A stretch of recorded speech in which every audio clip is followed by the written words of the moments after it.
Alright, let's talk about Jason Anderson's race bike. Now this bike isn't much different to Marvin Musquin's bike in the engine department. It's got a lot of hit down low and it revs real quick, and it's obviously got a lot of over rev as well, but it's not like Ryan Dungey's where his is a lot more torquier and you roll the throttle on. These things are a little bit more explosive out of corners. Now you can tell with the way that Jason rides, he likes to ride with his back wheel, he steers with his back wheel, so his power comes on quickly and sharply. The brakes, this is where it gets a little bit different. Jason runs his back brake with a lot of play in it, so it's really odd that it has this free play where it takes a little bit before you actually engage the brakes. I found that hard.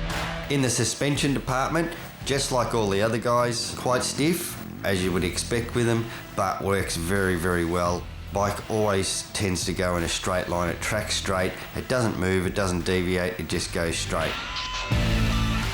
He runs his handlebars very neutral, his lever's a little bit neutral, a little bit higher than neutral, nothing too odd there.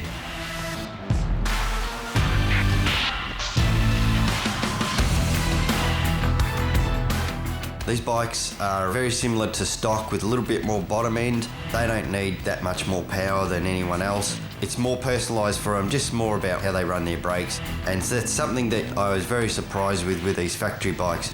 They're nothing real different to a standard bike. It really isn't night and day between a race bike and a standard bike.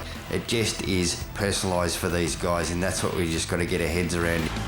The engines are fast, but they don't need more horsepower. They're just a personalised bike for a very fast racer.